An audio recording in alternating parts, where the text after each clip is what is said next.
Good morning, folks. Tuesday, July 27th, and the Vancouver Canucks are going to be buying out Braden Holtby today. Now, this is just not a great look for the team, but it's kind of a move that has to be done. And let's just start out by talking about Braden Holtby as a whole. Came in last year, signed a 2-year contract at $4.3 million. Now, the Canucks had their reasons for making that signing. One of them was they needed a backup goalie who could start depending on whether Demko was going to be ready for a starter's role or not. Demko entering his first role as a starter last year. So they needed a guy who could play some games and be okay. The second reason, the reason it was 2 years, was because they needed a goaltender to expose in the Seattle expansion draft. And the thought was, look, Holtby comes in, as long as he's decent, maybe Seattle takes him in the expansion draft. It ends up just being 1 year of cap commitment. Not a huge deal. Probably a deal we can get out from under. At the end of the day, with the flat cap, it's not a deal that the Canucks could get out from under. Holtby didn't have a great year last year, and it's something that we could have seen coming, right? In the 2019-2020 shortened season, he played for Washington, of course, and it was his worst season of his career. In most of his career, he was in like the sort of high 910s, 920s around there for save percentage, and then last year, he's been on sort of a slow decline, getting a 907, 911, and then the year before, he joined the Canucks in 897 save percentage. So a guy who gets an 897 save percentage, you'd think, well, maybe he can bounce back, but he was turning 30, or he was turning 31 at the start of the season. So, it's a little risky to bank on that guy, pulling it back together, and maybe under the guise of Ian Clark, he would get it together or something like that. And it just didn't happen. He puts up an 8.89. He plays 21 games, only gets 7 wins, has his worst goals against average of his career at 3.67, his worst save percentage at 0.889.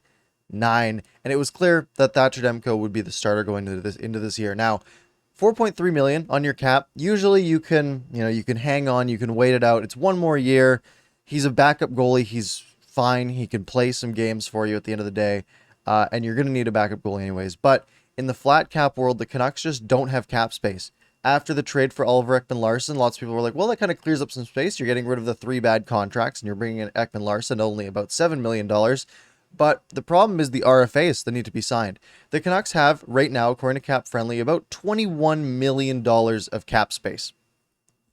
And that is before the buyout of Braden Holtby. So at $21 million, they had to sign Pettersson, Hughes, Dickinson, and Garland, right? If we say Pettersson and Hughes come in at about 15 million combined, Garland and Dickinson and Ulevi then have about $6 million to split between them.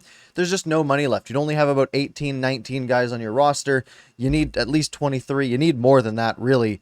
So the Canucks just don't have any space. So they were trying to offload Braden Holtby's contract. And it makes sense. $4.3 million. You can get rid of that. Bring in a backup goalie who makes $1.5 million. Boom. You've saved $3 million on the cap. And you can start to maybe make something happen in unrestricted free agency. Or even just have some cap space to sign your own guys. Sign your own RFAs.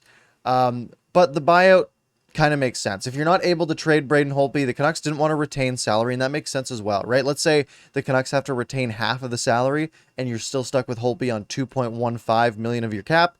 Well, then signing a backup goalie basically takes you right to the 4.3 that Holtby made anyways. It doesn't end up saving you any money. Now, the buyout's kind of friendly in this case for the Vancouver Canucks. Holtby's contract was fairly backloaded, and I'll bring up the numbers right at the bottom of the screen here. So, his salary was sort of backloaded. He's going to make $5.7 million this year. Because of that, the Canucks are going to take on a cap hit of $500K this year. So they basically get completely out of Holtby's contract for this season, right? They literally, they have to pay him real money, but the cap hit, $500,000. They save $3.8 million on the cap, which is huge when you're trying to, re-sign guys like Pettersson and Hughes. The problem with the buyout is next year, right? This was a contract that they were going to be completely out from under, but now they're going to be stuck paying $2 million, almost $1.9 million of Holtby's contract off of the cap next year. But it's kind of a necessary evil at this point because the Canucks, you need cap space to get into this season. And then they're going to have to try to figure something out next season with this extra $2 million hit coming through. The plus side there is the Luongo cap recapture will be off at that point next year. So it's kind of like an extension of that at the end of the day. Where this leaves the Canucks is with one goalie. They have Thatcher Demko, they have Mikey DiPietro, but Mikey DiPietro, it doesn't look like he's ready for NHL starts. He basically didn't play any real hockey last year, so he is going to need hopefully just a full year of starting in Abbotsford in the AHL, playing something like 50 games in their like 70-something game season. Just get him a ton of reps, have him ready to maybe come in as the backup next year, and that means you need to go out and sign a backup. So Canucks taking $3.8 million off the cap. Let's say they devote $1.5–2 million to a goaltender or a backup goaltender this year. Then we're looking at about $2 million to $2.5 million in cap savings from this move for this year, and then it hurts the cap $2 million next year. So it's kind of a wash. You're basically just pushing the cap hit down the road for next year, pushing about half of the cap hit down the road for next year, and you kind of walk out of it without it being too bad.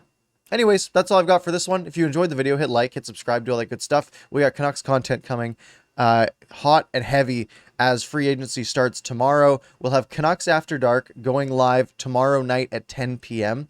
So if you don't know what that is, it's linked in the description. It's a different channel on YouTube where I do a show with Canuck Clay and we talk about whatever's going on with the Vancouver Canucks over the past week. You can go back and watch last week's show where we covered the Oliver Ekman-Larsson and Connor Garland trade for the Vancouver Canucks with the Arizona Coyotes.